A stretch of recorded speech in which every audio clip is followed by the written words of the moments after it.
Butch and Suni had to join in as if they were a fresh crew on the space station doing all the science, all the engineering. They got spacewalks done, cargo vehicles, all of that. So they just joined in as if they were a regular crew. Ladies and gentlemen, here's a man who lived in space, Mr. Tim Peake. Yeah. Morning, Tim. Morning, Tim. Good morning, everybody. Thanks for coming on. So this is very, very, very last minute. We asked you yesterday if you'd come on the show, and you very kindly said yes. I love talking to you. I could honestly, I could interview you every week for several years, and I don't think I'd ever run out of questions for you. Absolutely. You're also very, very generous, because I've asked you what I thought were stupid questions before, and you've gone, oh, that's a really good question, actually. It's almost like, if you're curious about living in space and being in space, it's almost like no question is stupid, because there are answers to everything and there are reasons for it. For example, I'm always so sympathetic because I asked so many stupid questions, or what I thought were stupid questions, when I started training. And everyone said, look, there's no stupid questions. You just got to ask. You just got to find out. Here's my latest thing. Every time I think I've learned all the nerdy stuff, and I'm talking silly nerdy stuff, not even space nerdy stuff. I saw something yesterday, and it was somebody who was in the International Space Station and isn't anymore, and they were saying, what things do you miss when you're up there, and then what things do you miss when you come back down? And he goes, oh, I was really looking forward to eating pizza, because we're not allowed pizza in space.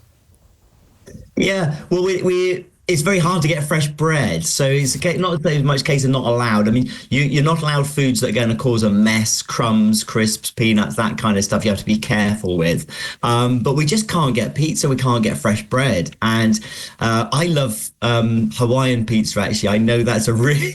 Do you? I've never met anyone who half your listeners right now maybe will be going, what?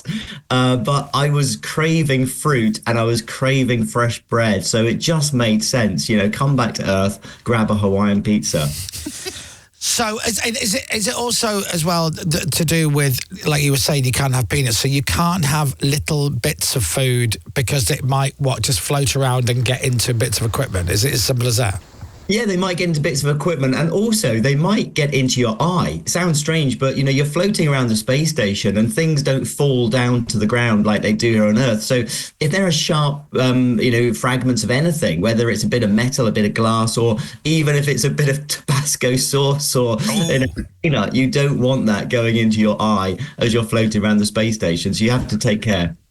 It's all fascinating. It is fascinating. By the way, I've got to remind everyone as well so Tim went on tour to talk about space, which and clearly the tour sold out. Oh yeah. And you're doing it again, aren't you? And it's like Ed Sheeran dates. It's like it's new. It's a brand new tour. It's a bit like the greatest hits of space, really. It's kind of about everything we've done, all the brilliant bits that we've done since the 1950s through to going to Mars, and some of the unknown stories as well, the fun stuff behind the scenes. Love it. So this is from September 1st all the way through to October, playing everywhere, starting up in Scotland, Inverness, Aberdeen, Dunfermline, and it's like Guildford and Southend and Bournemouth and Buxton and Peterborough and Weymouth, Oxford, High Wycombe, everywhere. So, and even Wales. So even go and have a look if you want to go and see Tim live talking about space, because it's fascinating. So these two people, now I love it. I'll say the stupid stuff and then you jump in and these two people, astronauts, Butch and Sundance, they are going up to the International Space Station for 8 days. There is a problem with the spaceship, alien ship, that's going to bring them back down. NASA go, you can't go in it. We just can't trust that it's going to land properly. So you stay there. We'll land it. We'll just send it back empty. Turns out it does land safe. Everything's fine. Yeah, they'd have been okay. However, it's going to take us a while to get back to you. And then they got stuck there. Instead of 8 days, it was 9 months. Am I right? That's it in a nutshell. You don't need me this morning. You got it. You got it.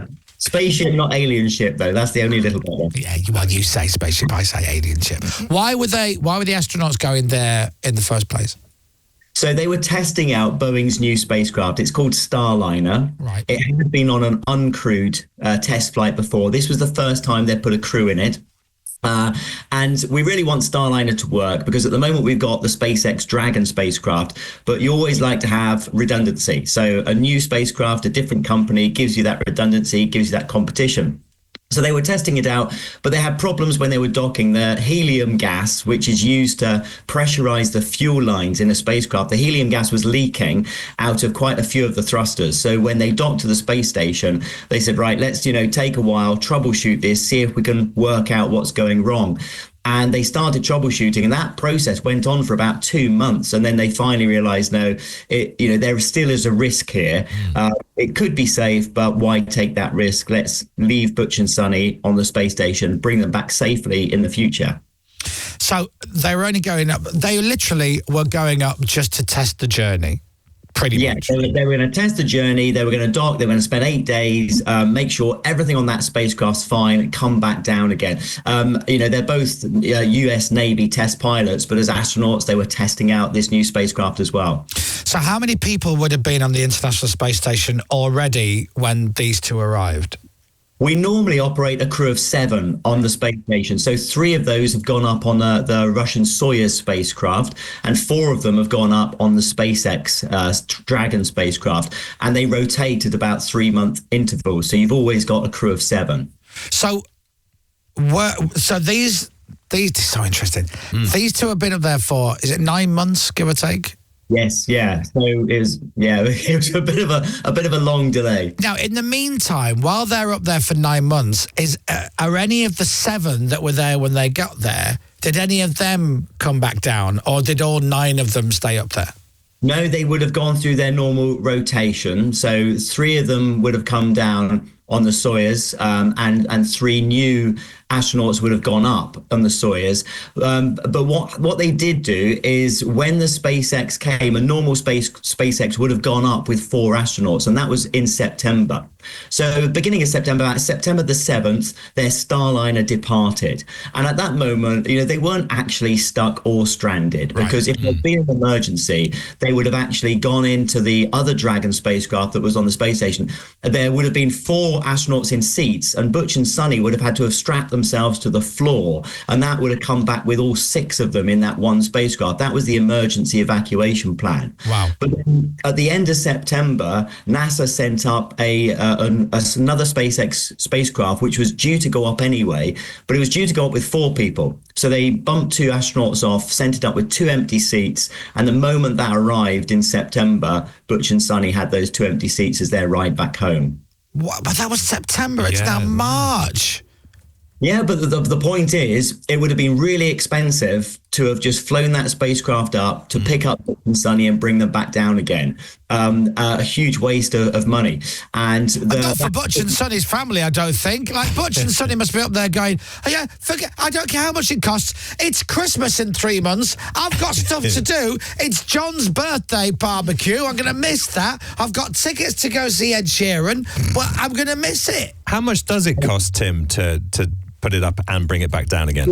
Talking probably about in the region of $200 to $300 million Whoa. for the space trip there and back. So the crew is there to work hard, and 4 crew are there to work hard. So Butch and Suni had to join in as if they were a fresh crew on the space station doing all the science, all the engineering. They got spacewalks done, cargo vehicles, all of that. So they just joined in as if they were a regular crew. They would be the first ones to say, leave us up here. That's what we do.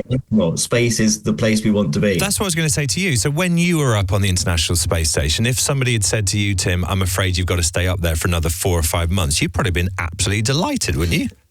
Absolutely, yeah. I mean, it's for many people a one-in-a-lifetime chance to get to go to space. My mission was extended just by 1 month. So you always know that happens all the time. When you launch to space, you always tell your family, don't expect me to come home on the dates that they're being told right now.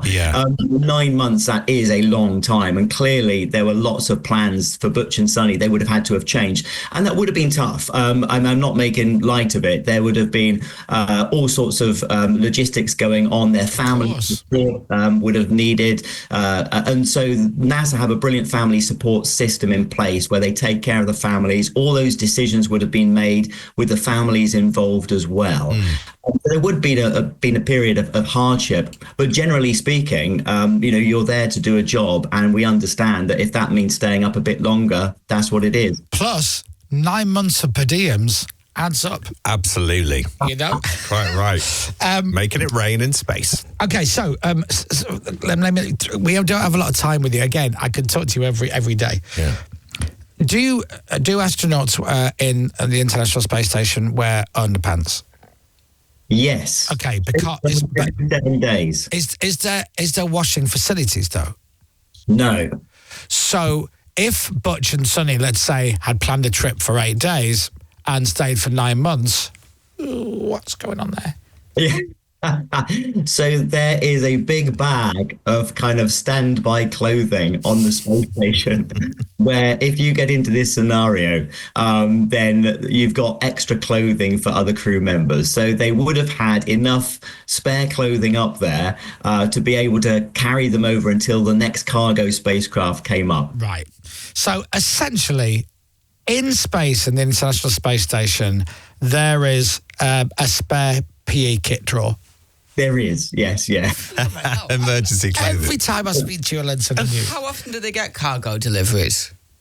Normally about every 2 months, 2 to 3 months, we get a cargo spacecraft arriving. And that's bringing up, extra food, extra clothing, all the science experiments that we have to do.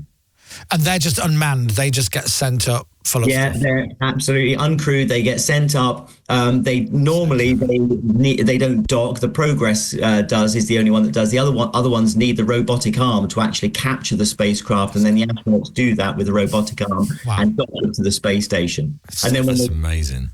Yeah, they come back, they burn up, except for Dragon again, where that's the one cargo spacecraft that can come back through Earth's atmosphere, and it brings all of our science home. It's unbelievable. How will Butch and Suni be feeling now? Because I remember when you said when you came back down, it's that gravity that sort of crushes you. It feels as though it's sort of crushing you to the ground. They're going through that right now, I guess, are they? They will be, yes. It affects everybody differently. Some people have a tough time going into space. Some people have a tough time coming back. For me, going into space was no problem at all. But for the first 2 days on Earth, I felt pretty rough. And I think Butch and Suni will be feeling a bit rough right now. The whole body is just getting used to gravity. The vestibular system's a bit messed up. You feel dizzy, a bit nauseous. So it'll take them a couple of days to get over that. When they were coming back, I'll just wrap this up very quickly. It's 17 hours, we believe it took from them getting onto the alien spaceship to land. Are they literally? So 2 questions. Are they literally strapped into their seat? Because there was 4 of them, wasn't there? They're strapped into their seat, and they don't have to do anything. They don't press any buttons. Do they just literally sit there for 17 hours until they successfully land? Pretty much, yeah. We say don't have to do it. There's lots to do. Certainly for the pilot and the commander, monitoring all the systems, making sure everything's going well. Lots of engine burns to lower your orbit from space station altitude down to re-entry altitude. And then the deorbit burn is the critical one. If that deorbit burn doesn't go well, then you're not coming back to home maybe at all, or not in the right place, or maybe too steep and getting too much G-force and burning up. So there's a lot to be monitoring, but ultimately you're sitting in that seat for a long period of time. Yes. No, and no bathroom. No. There is in the Dragon. It's a roomier spacecraft if you really needed to use it. But generally, we wear these. They're called mags underneath our spacesuit. They're like adult nappies, really. Maximum absorbency garments. Is that what they are? Brilliant. And you wear them on spacewalks as well. So if you need a quick pee, you don't have to get out your spacesuit. NASA think of everything, don't they? They really do, don't they? Tim, absolute pleasure. Thank you. I love talking to you so much. You are fascinating, and you're very kind to do this with us. Go and get tickets to see Tim live. Just search Tim Peake Live. He's going to be doing his live show. And you can go and see him in September and October. Thank you very much, Tim. Thank you, Chris. Great talking to you this morning. Love to the family, and we'll speak to you. I think you're coming in later on in the year, so we'll get you back in the studio. Brilliant. Love to. Thank you, guys. Tim. Thanks, Tim. All the one and only Mr. Tim Peake, ladies and gentlemen. Radio X.